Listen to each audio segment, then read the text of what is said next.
As usual, lots going on in the world, and we'll be talking about that here on World Edition and seeing what folks' reactions are to a number of these news stories that we're hearing about and that are being reported, and all along those lines. Trump, in a Davos speech, says he won't use force to acquire Greenland. So that is something that folks are talking about, as the U.S. Supreme Court is also considering Trump's bid to fire Fed's Lisa Cook. So that is something that folks are definitely having in the news as well. And Air Force One, with Trump forced to turn around after an electrical issue in that particular plane, and all along those lines. And Prince Harry is back in court in London. And definitely, Governor Gavin Newsom says he had no clue California College of the Arts would close. So that is definitely something that is being talked about also. And Mexico sends 37 cartel members to U.S. in latest offer to Trump administration. So definitely that is something going on, as that war against the cartel continues, and all along those lines. Clarence Thomas wants SCOTUS to return to understanding of some laws, and all along those lines. So that's something that people are talking about as well. So definitely lots going on in the world. And of course, we're always glad to be talking about that here on the Pod TV and seeing what folks' reactions are to a number of these news stories as they come about, and what folks' reactions are to them, and all along those lines. So definitely lots going on in the world here on Pod TV to see people's reactions to what's going on, and whether they're expecting that stimulus check or not, because that's still being talked about as whether that's going to be coming later on or not. Trump's tariff live updates. Bazent brushes off Danish treasury sales as irrelevant, and Trump is escalating European tensions, according to NPR. And Scott Bessent says U.S. is unconcerned by Treasury sell-off over Greenland and calls Denmark irrelevant. So definitely that's something that folks are talking about as well. And at Davos, Canada's prime minister warns of rupture in the world order. So Mark Carney's Davos speech is a manifesto of free people, according to the Star. And definitely Western leaders apparently are navigating a lonely world. Greenland's leader says he cannot rule out an American attack, despite the fact that President Trump has said he will not have that on the table. New York Times is reporting Make America Go Away caps surge in popularity as Trump eyes Greenland. So Greenland leader tells people to prepare for a possible invasion. Trump told to F off by Danish lawmakers during a European Parliament debate about Greenland. And as many as 25 nations have signed on to Trump's Board of Peace, according to Witkoff. Trump could potentially chair the Board of Peace for life. $1 billion contributions are voluntary, according to the U.S. officials. Pakistan to join the Board of Peace to support the Gaza peace plan. And about 60% of Kyiv is without power as Russian strikes shatter that grid. Ukraine endures a bitter winter after Russian attacks as peace efforts are overshadowed. And another train crash in Spain, killing one person days after the fatal high-speed collision. Part found near Spain's crash site may be missing undercarriage, experts are saying. And Spain's rail network is under scrutiny after that second deadly crash in as many days. Trump is blaming Norway for the Nobel snub as Greenland fight grows. And definitely that's something that folks are talking about as well. So there's a lot of conversation around this whole thing with Greenland and what's going on in that space. And of course, we'll be bringing up other things around the world and in the news as well. Chongli Scott Thao, a Hmong immigrant and U.S. citizen, has been arrested by ICE. So ICE broke into a Minnesota home, forcing a barely clothed man outside into the snow. So definitely that's something that people are talking about in terms of ICE and what it's doing. Central New York is bracing for dangerous cold. Wind chills in that area could hit minus 20 degrees. Arctic blast to bring dangerously cold sub-zero conditions to the eastern states. There's even talk here in North Carolina of there being something like 7 inches of snow being dropped on this area. So we'll see whether that happens or not. And Michelle Tafio, a longtime sportscaster, has launched a Republican bid for U.S. Senate in Minnesota. So the former Sunday Night Football reporter launches her Minnesota Senate bid with NRSC's support. So definitely that's something that folks will be talking about and she's going to try to get that seat. Lindsay Halligan leaves post as U.S. Attorney after judges' sharp criticism. So Lindsay Halligan deports Justice Department hours after the Trump-appointed federal judge calls her leadership a charade. So that's something that folks are talking about as well. And the 3.8 pay raise for air traffic controllers, Education Department cuts rejected, and all in that way. So Congress releases massive funding bill ahead of shutdown deadline as ice clash looms. So looks like we might be heading to another shutdown. And New Jersey Governor Mikey Sherrill immediately asked to freeze utility rates. So that's what she did on her first day. On day one, she focused on utility costs and children's safety. So that was what she did with some of her executive orders and all along those lines. So, like I said, there's a lot of wintry weather heading our way and all in that space. So it ought to be interesting to see what folks have to say about the wintry weather as it heads in their direction. Brown Center scholars reflect on education after 1 year of the Trump administration, according to the Brookings investigations and $1 billion shakedown. And it looks like Trump might be targeting some of the higher education institutions in Trump 2.0 and all in that way. So definitely a lot's going on that way. And the Supreme Court is questioning the constitutionality of the Hawaii gun law. So race looms large in gun rights arguments in the Supreme Court. So Supreme Court doubts the constitutionality of Hawaii's default ban on guns on private property that's open to the public. So Supreme Court seems skeptical of the Hawaii limits on carrying guns. And Hochul's $260 billion budget proposal includes no new taxes. So definitely simmering tax hike debate thickens between Hochul and Mamdani. So Hochul unveiled a $260 billion New York budget that avoids raising taxes.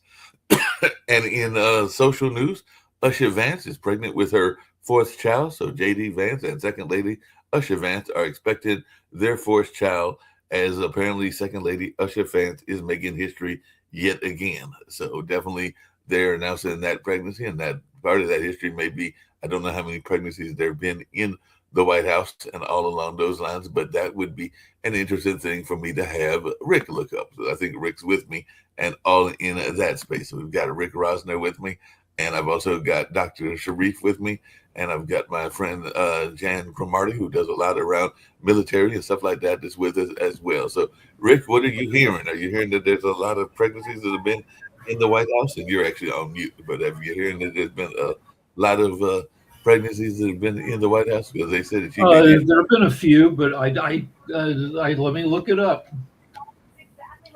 Look it up and see what's going on there. How you doing, Dr. Sharif? What's happening in your parts of the world over there in Bangladesh?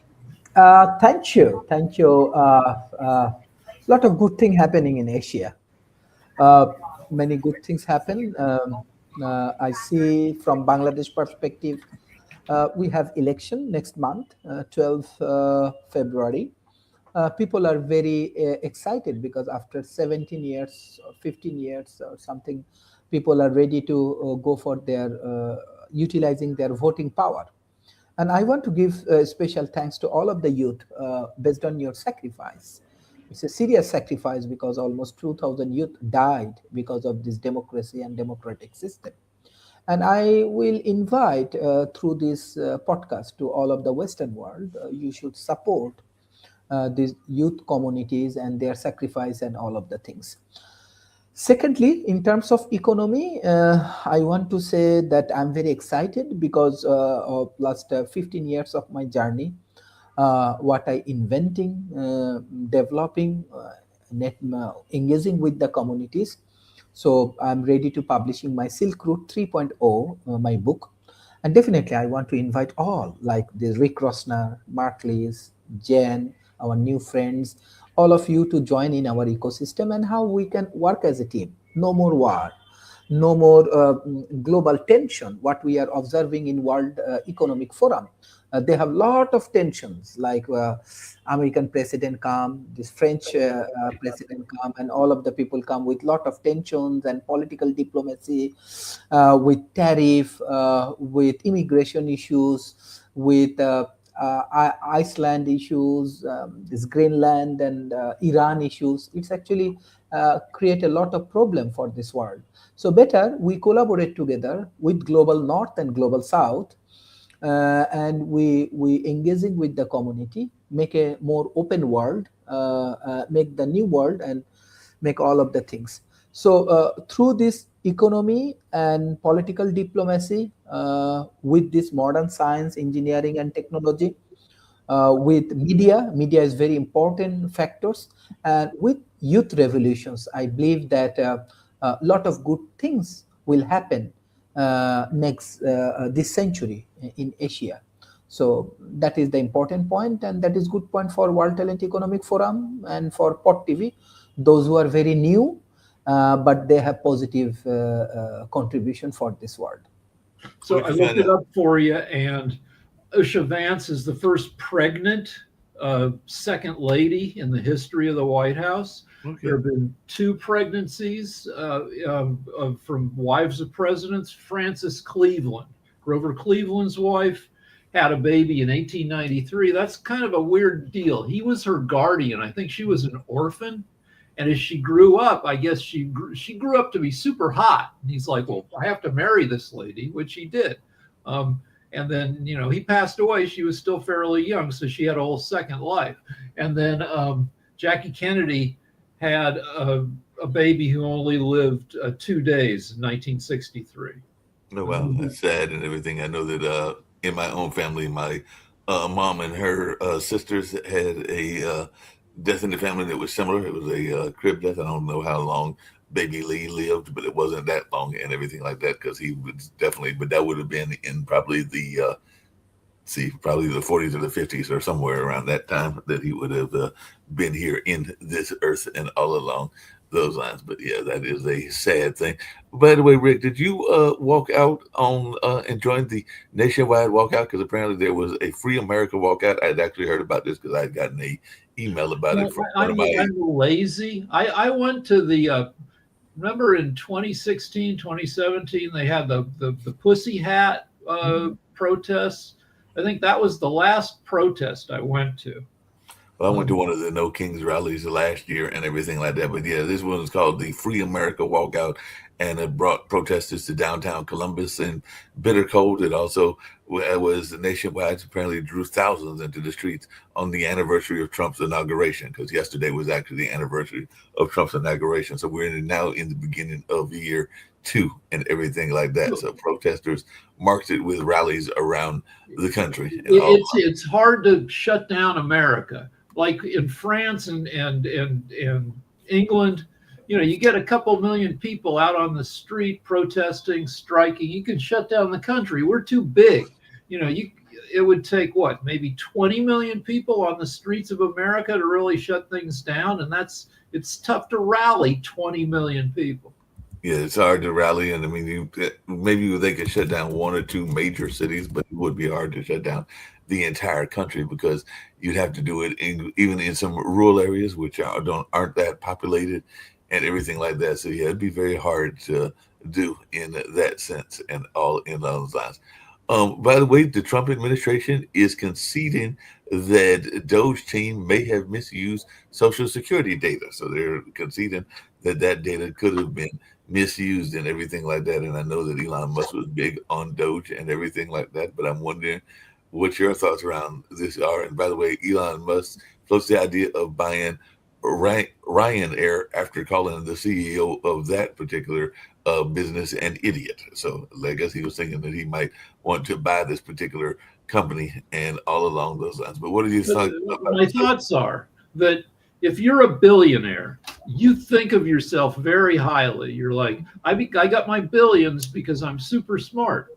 And there's a phrase, there's a name for some of these people that I like, which is smart stupids, where people who through luck and skill have maybe made a ton of money, but they think they're smart in all areas, and they're not.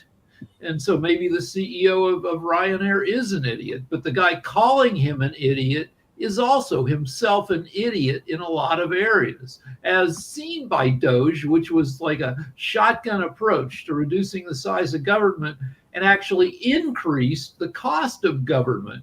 So if you talk to David Walker, who hosts Economics Monday, right. He will tell you, who was the Comptroller General of the U.S., he'll tell you there's a right way to reduce the size of government, and there's a dumb way that doesn't work.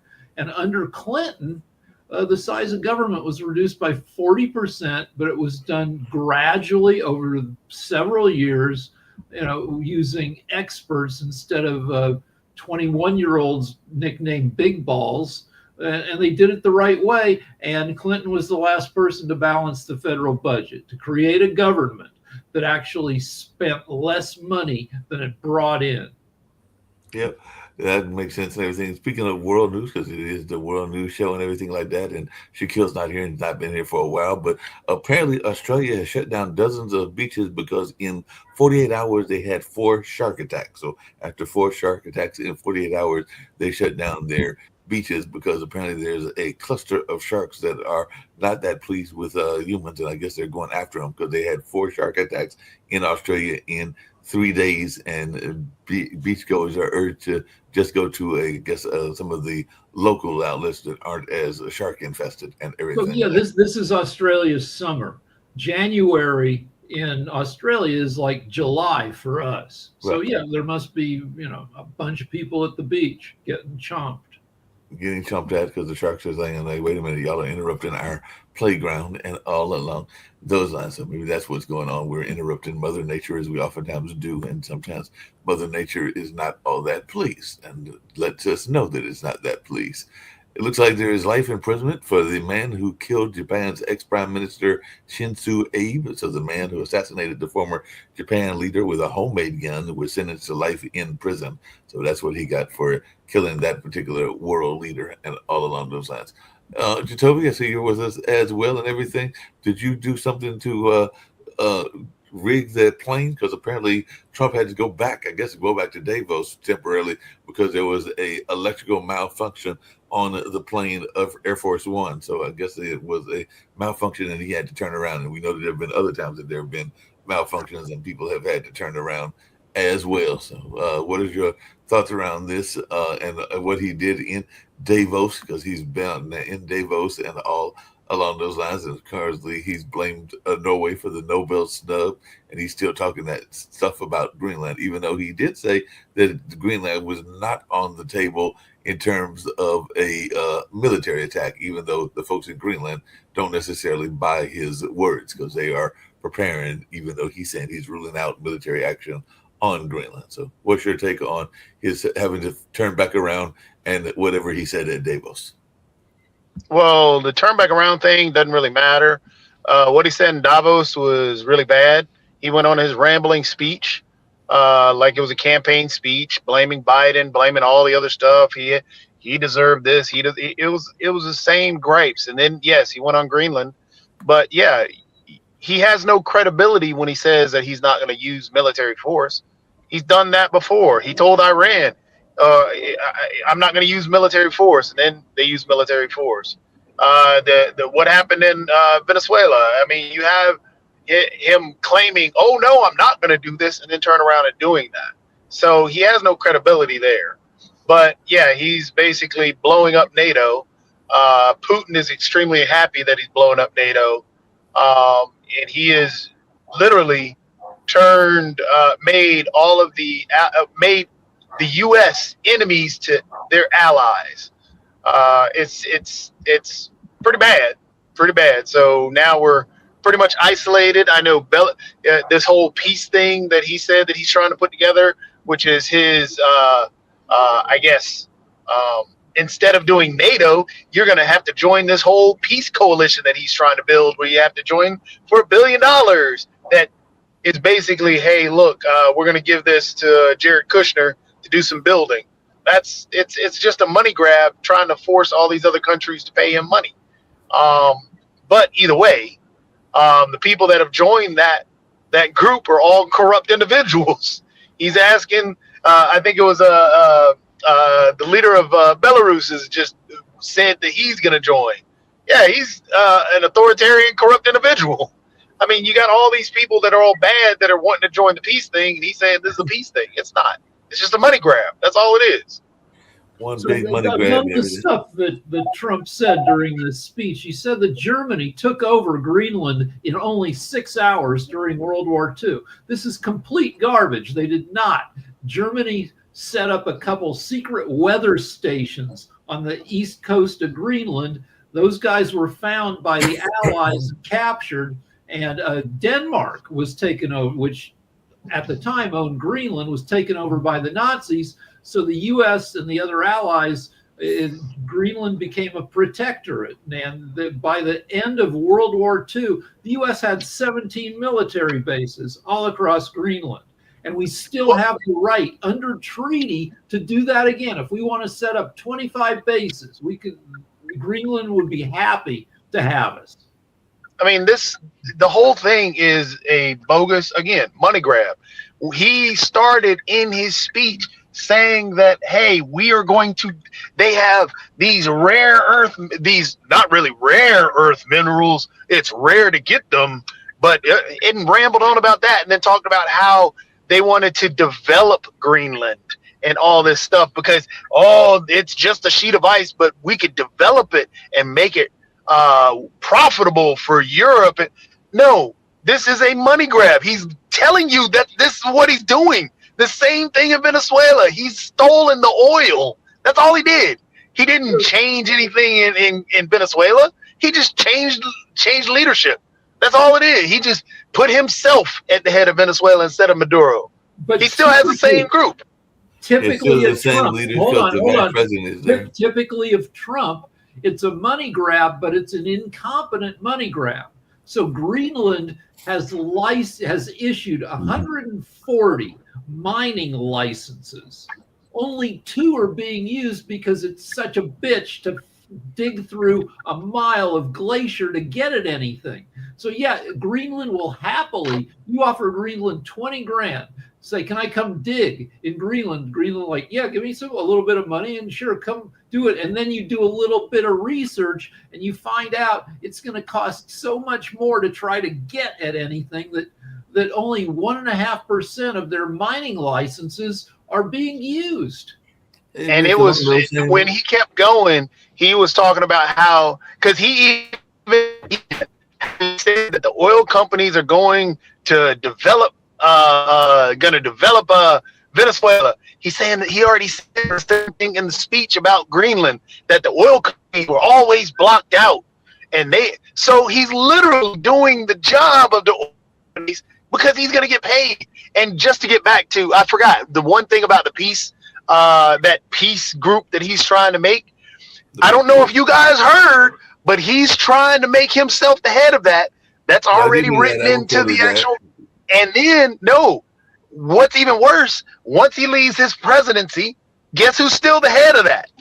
No, it said he would be the head for life. It said that he would be the head for life. Yes. So again, and then he himself gets to appoint whoever is his successor. So nothing to do with peace, nothing to do with anything but a money grab. That's all it is. That's all it cares about. Jovi, speaking of money grabs, is there some sort of money grab involved with this handing over of prisoners that were apparently cartel members? Because apparently that's something that the Mexico president has agreed to, is to send certain amounts of cartel folks here for prosecution. But I'm wondering if they didn't get some sort of money deal in order to hand them over and all along those lines. But we do have some cartel folks that will be coming here for trial as part of the war on drugs that is supposedly out there and everything. So what is your take on that? Is that another form of a money grab where maybe he's sending Mexico a certain amount of money and all along those lines? He doesn't care about drugs or the drug war. He didn't care about that. So there has to be some sort of exchange where he's getting something out of it. For example, the reason, again, I say he released the Honduran president, one of the biggest drug lords in the world. He just recently, he pardoned the son of, I think it was a South Carolina senator, or I think it was a South Carolina rep, either senator rep, one of them. But either way, he pardoned the son. Guess what the son was in jail for? Correct. Care about drugs or anything like that. All bogus. It's all about Trump. And people who fell for it, they fell hard for it. Well, speaking of people falling hard for stuff, and I know you said that you not been to a protest in a while, Rick, and everything, but we had the walkout that I mentioned. But on January 23rd, which is in 2 days, that's on Friday, clergy and faith leaders are calling on people not to shop, go to work, or school on January 23rd in Minnesota. So they're actually acting activists in that area because of ICE to not work, not go to school, or go shopping. So basically, to have a walkout of all things and all along those lines. And this is being called for by the clergy and faith leaders. So will that have any impact on a... I doubt it. You know, whatever they do, the administration will lie about it and saying I mean, in Minnesota, the wind chill is like minus 18. People aren't doing a ton of stuff. I mean, they are. People are protesting. They're going out in this horrible cold. But in terms of like, you know, tearing down the state, and they need to send in 2 battalions of army to no, it's all bullshit. And this walkout, they will say a bunch of bullshit about it. Yeah, I'm sure they'll say a bunch of BS about it, and they'll downplay the numbers like we were talking about yesterday with the professor from Arizona, because apparently students at Fort Omaha, which is in Nebraska, high school staged to walk out, and this is all in response to immigration, and they did it also where I went to school back in Milwaukee. So there was a massive protest yesterday about to protest ICE, and there was also some at some Chicago suburban high schools. But I'm sure that they will downplay the numbers and say that it was just a few isolated students, or that the students were paid, or a number of other things that we've even heard on this network as well, where people are saying that it is not authentic protest, but it is protests where they are making a quick money grab of their own and everything like that. But what is your thoughts? Because we've even heard that here on this network, where people have said that these are paid operatives. No, it's just they have a, you know, sometimes I'll either on purpose or accidentally turn on Fox News, and you know, Adam Carolla used to have a game he played, which is how many seconds to accordion on a radio show. He'd be like, he'd turn on a Mexican song, and the game was like, how many seconds until somebody's playing an accordion. And there's a similar game you can play with Fox News, is how many seconds until somebody tells you some bullshit. And it's steady. And whatever we do, they've got a whole, you know, they've got a lie that it's like a judo move. It uses any kind of momentum we have against us, at least in the minds of gullible idiots and older people who are losing their marbles, who are our Fox viewers.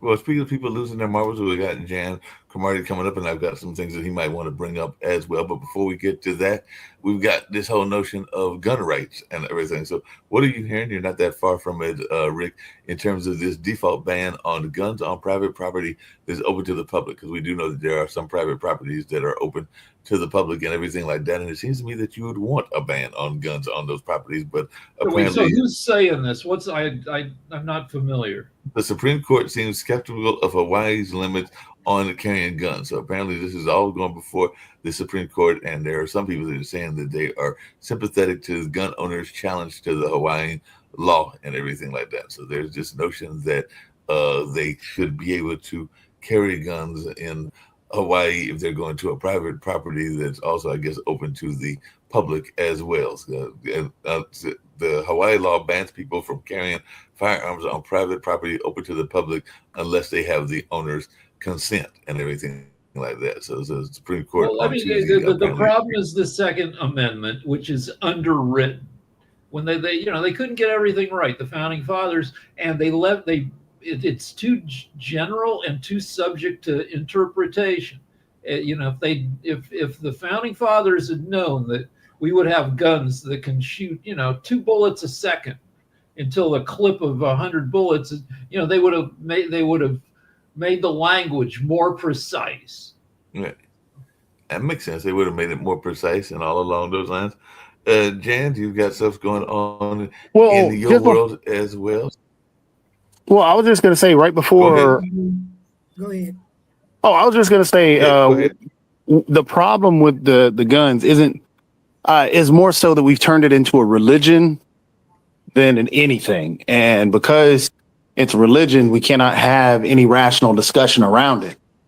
People become very hypersensitive about it. It becomes just a war of hyperbole rather than any rational ideas or solutions for the problems that we have around guns. Apparently, this particular case is revolving around race, because it says that, I just found the article in Politico, as the Supreme Court debated the constitutionality Tuesday of a Hawaii law that restricts people from carrying guns in some public places. The subject turned again and again to race, specifically laws passed just after the Civil War aimed at preventing newly freed Black Americans, African Americans, from possessing firearms. The justice traded thinly veiled accusations of hypocrisy over the relevance of the 19th century black codes to the current fight over the constitutionality of a law that makes it illegal to take a gun into a business without the owner's consent. So to defend the law Hawaii enacted roughly 3 years ago, the state invoked an 1865 statute from Louisiana that required express consent before bringing a firearm into someone else's property, a measure that Louisiana officials admitted was aimed at formerly enslaved people. So apparently this whole notion, and even conservative Justice Neil Gorsuch said he was shocked to see people who considered themselves progressive on racial issues seize on the racist law to advance the case for gun control today. I understand a lot of people like to cite the black codes who promote gun restrictions, otherwise they would be garlic in front of a vampire in front of them. But here they like them, they embrace them, and I'm really interested in why. So he put it in that. He put it in that kind Hello. Yeah, we hear you, Jan. Can you hear me now? We hear you. Yeah, we hear you, Jan. Yes, what my concern is, and as me serving in the United States Navy, the United States cannot seize another country. It's illegal, and it's, unilaterally can we not seize a sovereign nation territory like Greenland. Such an action would be a severe violation of U.S. domestic law and international law, including the United Nations Charter and the North Atlantic Treaty. Now, what this means is legal international framework. U.S. Constitution grants the power to declare war to Congress, not the president alone. The president can use military force in self-defense or in an emergency, but an unprovoked invasion of a non-hostile allied nation would not fall under these exceptions. Furthermore, international law, the United Nations Charter explicitly prohibits the threat or use of force against the territorial integrity or political independence of any state. Territory cannot be acquired through force in modern international law. An invasion will constitute an act of aggression, a supreme crime under international law. One or two others, NATO alliance. Greenland is a territory with the Kingdom of Denmark, a NATO ally. An attack on Denmark's territory will potentially trigger Article 5 of the North Atlantic Treaty, which states that an armed attack against one member is considered an attack against all. Lastly, sovereignty and self-determination. Greenland has self-governance, and its future status can only be decided by its own people. Danish and Greenlandese officials have repeatedly stated that that Greenland is not for sale. So I wanted to share that with you all.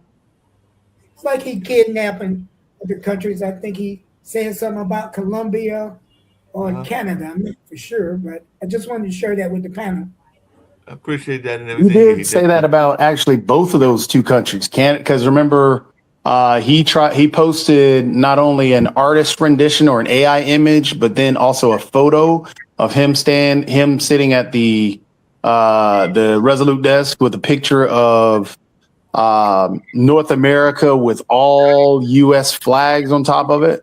So yeah, he said that also about Colombia taking what he did in Venezuela. He said he was going to do that to the Colombian president. So yeah, this man is out of control, completely out of control. He also called Greenland Iceland 4 times yesterday. You know, if Biden had done that, Jake Tapper would be writing another book.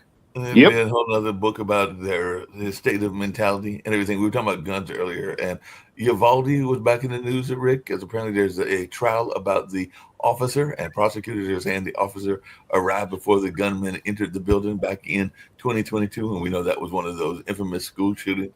And all along those lines, so there is the defense has rested in that case, and now they're having closing arguments that'll begin today. So we'll see if there's any consequences to having got there possibly in time to stop the attack. And I think they got there and waited 17 minutes to breach the building because they were scared because the guy had a semi-auto rifle. And yeah, that's dereliction of duty. So yeah, we will see. Okay. I apologize, guys. I'm heavily into local politics. Mm-hmm. We got politics going with farms and many other political activities. So I'm going to have to tune out any time now. It's always great to be a part of such incomparable panel outside of Mark Lee, Marquette man. Yeah, you know I can put that in there, Mark. I knew you did. We're not doing that great. Even though I was in Milwaukee, guys, working a campaign, and I went over at Marquette. It's okay, but it ain't all that. So I'm getting ready to get off line because politically here, Mark knows what's going on, and I'm heavy in the politics on the local level. You guys have a good evening. Always a pleasure. You do the same. Yes, sir. Yeah, so what is our take on the gun control issues and all along those lines? Because like I said, that is definitely something that we've been hearing a lot about and everything like that. So what's our take on whether we're doing enough to control the guns of the country? Because like you said, Rick, there's so many guns in the world, it's not funny. Well, we are not doing enough. We're about a year away from having 500 million guns in America. Wow. 2 guns for every adult American. Of course, only a third of Americans live in gun-owning households. So gun-owning households, I mean, well, they like guns. Most gun-owning households are perfectly law-abiding, and they probably use them safely. But if you like guns, you might have half a dozen guns for different purposes. You know, rifles, shotguns, pistols, depending on, you know, if you're going hunting, if you're doing home defense. But yeah, you want to have gun locks. You want to have gun cases that are lockable. Though if you try to legislate having your guns locked down, the NRA will say that's gun control.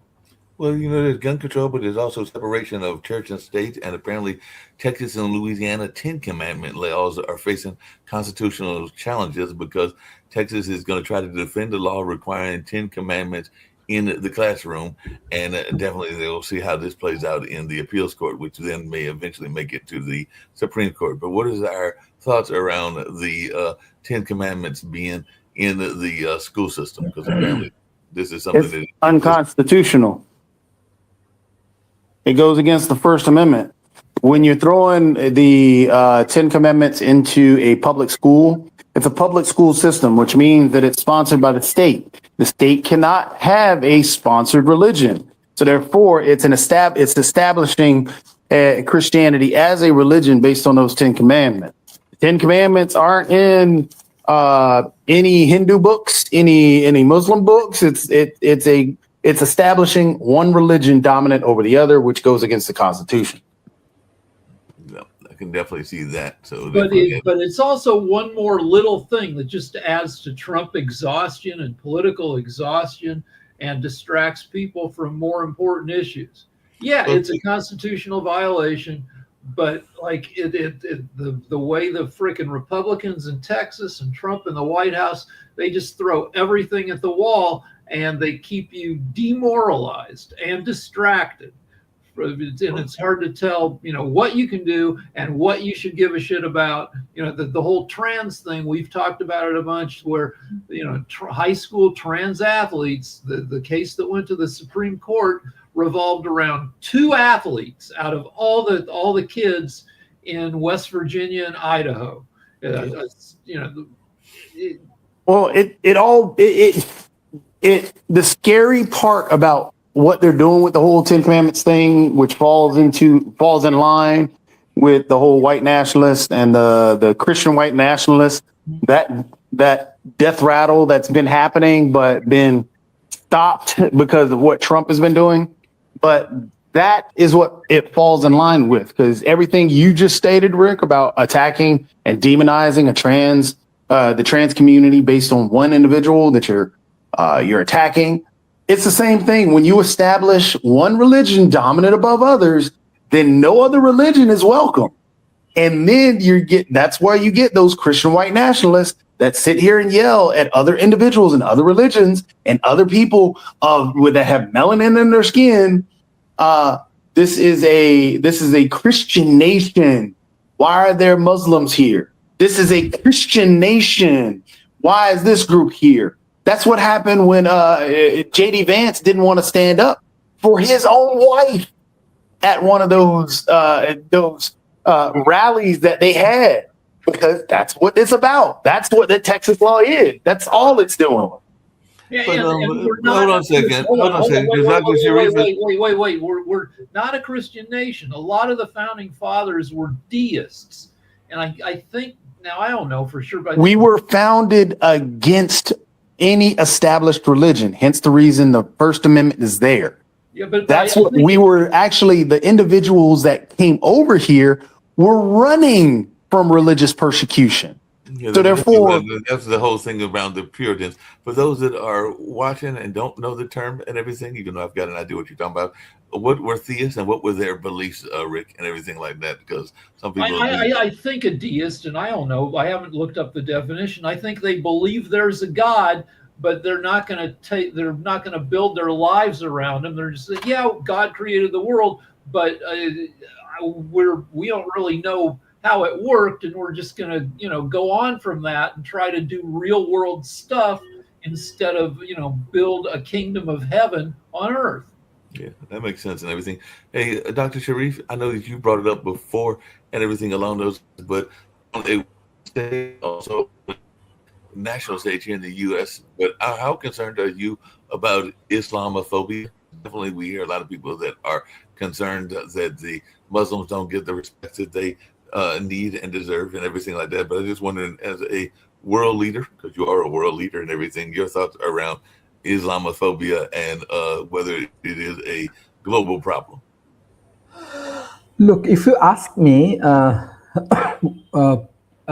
practice Islam. Yes, I practice it. If you ask me, I have friends from different religion. Yes, there is Rick Rosner from Jewish community, Jatavi from other community, you from other communities, and all of you are my friend. So actually, in politics, I always say that how politicians become powerful in today's world. They love to sell hate, and then they become very powerful. So it's very easy. You can say that, hey, Sharif is black, Sharif is Muslim, so I do not like him. He is a terrorist. But it's difficult. Hey, I want to understand Sharif, and I want to be his friend, and maybe with a team, we can make some good things together. This is very difficult and hard. So the easy things, selling hate, so that is the things all of the politicians are doing. So Islamophobia is something definitely I hate. If any Muslim kills any Jewish, any Christian, that is not the way of doing things. I hate these things. But Muslim community is a very big, around 2 billion people, the Muslim communities. And for USA, business and trade, and even Western world for business, trade, and all of the things, they need Muslim community. They need Muslim world help. So all of the Muslim are not bad. There is more opportunities, and also the same way I get a lot of good friends like today's session from different culture and different communities, and they are very open-minded. I find Jewish community has many open-minded, Christian has open-minded people. So this world has a lot of good people. So I want to focus on these things. If someone believe in Islamophobia and others, I think it's completely their personal opinion, but I do not believe these things. Every religion has good people. Every religion has good people. No, I agree with you, Dr. Sharif, and I know that on your show, the World Economic Talent Forum, you've got people that are definitely of different beliefs. Like you said, you've got people on there that are of Hindu faith, Jewish faith, Christian faith. I think you've even had some people that were, and I'm trying to think of the name of the belief system, but they're the ones that believe a lot in science, and that science is kind of the controlling factor, and there is a term for it. It's not theist, but the term is not coming to me. But I know that one of your gentlemen is a big believer in science as being kind of like the leading religious cause and all along those lines, for lack of a better term. And you know what I'm talking about, but I just can't think of the name or the name of the religion off the top of my head, or the belief There's system. agnosticism, where you're like, yeah, maybe there's God. Yeah. Yeah. Yeah, I'm thinking about the gentleman that comes on all the time, Dr. Sharif, that has There's Unitarianism, which is I don't know what the heck they believe, but yeah, there's all different flavors of from heavy Catholicism, if you want super Jesus all the time, or fundamentalism or evangelical, to Christianity light, which is like Unitarianism, where we're mostly just trying to be cool and not be assholes in the world. Yeah, no doubt about that. There's all of that going on. There was a lighter story, while I'm trying to remember that religion and all along those lines. But there was a lighter story that I wanted to get to, and I want to hear y'all's thoughts about this, because this is coming in New Jersey and it has to do with education. But apparently there is a form of writing that's making a comeback. They're actually going to have it as a part of their New Jersey schools, because they're saying New Jersey schools now must teach it in grades 3 through 5. So how many people are here that write cursive? Because apparently in New Jersey, cursive is going to make a comeback. And if it makes a comeback nationwide, that could be quite interesting, because like I said, not everybody's the best cursive writer, but again, not everybody's got the best handwriting in general and everything. But what is our thoughts about cursive returning to classrooms under a new state law? Because this is going to be a state law and everything like that. A waste of time. A freaking teach kids to print neatly. I haven't used cursive in 30 years, but I can print neatly, and then people understand what I if I hand somebody a note, they can read it. Yep. What's your thoughts around that? Do you have a lot of your students using cursive, Dr. Sharif, or are they just writing very well established print and everything like that, like Rick was talking about? What have you, or maybe they're just typing their papers and everything and barely writing at all in the sense of the traditional writing and everything like that. So how are most of your students handling their term papers? Yeah, this is very good point. Very, very good point. That is the area that our education can improve. You bring very important point, because I'm observing few of universities, they actually cancel the utilizing the chat GPTs, utilizing AI in their exam. And some of the students, they try to utilize it and they fail in the exam. I do not think in that way. I believe that AI should be a very good tool for student, and we should give them opportunity like open book exam.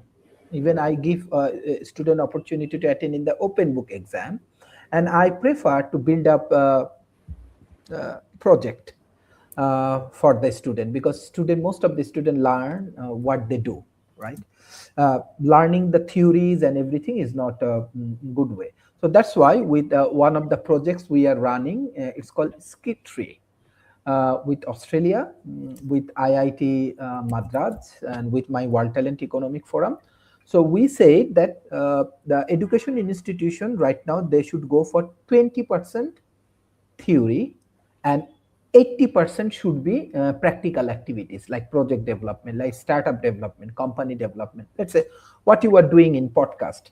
We enjoy the podcast. We come up with the different idea and other things. And I try to apply these things, what I'm learning from the podcast.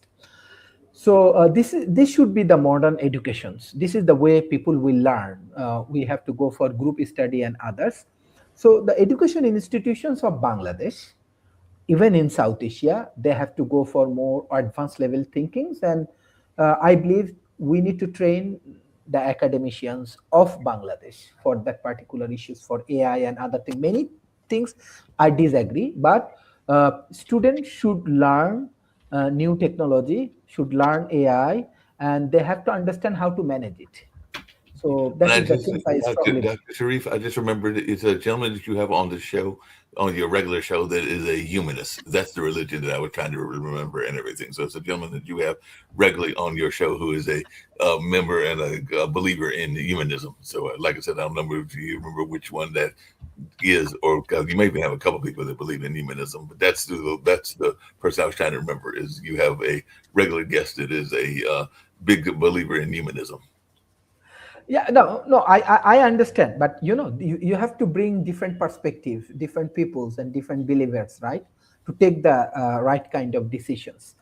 That is not an issue from my side. I said I have a friend from different perspective, but definitely I love technology.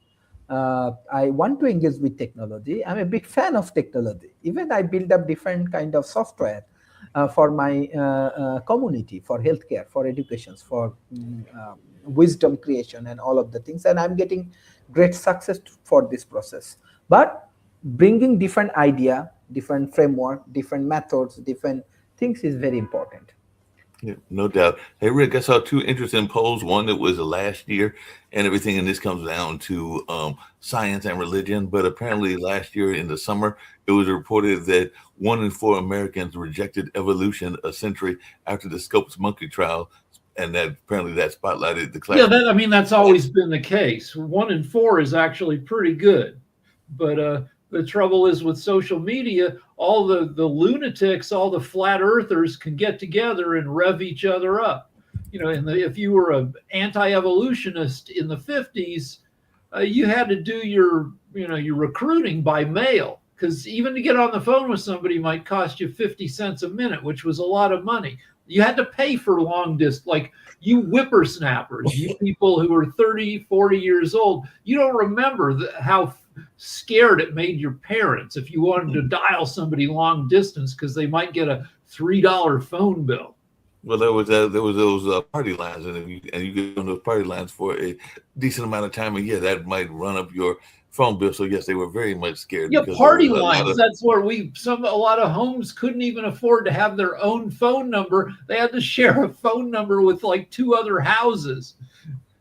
Yep, but there was those party lines that you could call that you might wind up talking for hours on hours, and then you get slapped with that bill that you were talking about. Those are the party lines I was referring to. Coming back to Trump and all along those lines, as we get ready to wind up this show and everything, apparently his approval ratings, you'll be glad to know, has taken a massive hit. So in the year 2, they are saying that a lot of folks, including his own base, are not that happy with him and everything like that. So he took a big dip in terms of his approval rating and everything like that. So they are saying that Trump's overall job approval and his number on handling the economy and immigration have slid according to recent polls and everything like that. So he's taken a big polling hit. His approval rating only a few months into his second term is 47% in a March poll, and that's well below his. If you look at the various polls, his approval 38, 46, 40, 41, 40, 40. But it has peeled away some Republicans. 58 members of the House and Senate say they're not running for re-election, which is the highest in history. These are people who look at politics and look at their chances and are like, all right, I'm out of here. Maybe I'll run for. Some of these people are quitting to run for governor, where but it's a bellwether for what is going to happen in the midterms, where the Dems will almost certainly take over the House. But it looks like he's falling on a lot of issues. Well, People are not happy with his economy stance. They're not happy with his foreign policy. They're not happy with his policy on a number of issues, including immigration and housing and a number of other things. So it seems like he's got this mindset that he is doing well, but the proof is in the pudding, as the old saying goes, and everything I can give you the numbers from the poll aggregator, Silver Bulletin. He's 9.5% underwater on immigration. That is 10% of 10% more people think he sucks on immigration than thinks he's good. On trade, he's 15.5% down. On the economy, 16% underwater. And on inflation, 25% more people believe he sucks on inflation than is good on inflation. So he's just doing horrible across the board and all along those lines. What is your thoughts around this? And because, we've got celebrities that have run for office before, whether it was Schwarzenegger in California or even Ronald Reagan in California. And of course, there have been others that have done quite well. Jesse Ventura in Minnesota back in the day and everything like that. Now we've got a sportscaster that's getting ready to run for office. So does Michelle Taliaferro, I think is her name, stand a good chance? And all along those lines, she was. I don't know, but I now not all celebrities are good candidates, but it's Michelle Tafoya. No, she's not gonna have a good chance. If I remember, she went towards the conservative side. If I remember. Yeah, she's more conservative. Yeah, she's definitely. And the reason she went that way, and also how she went that way, I think upset a lot of people. So if I'm trying to remember the full story around what happened to Michelle Tafoya, but I don't think she's going to do that great.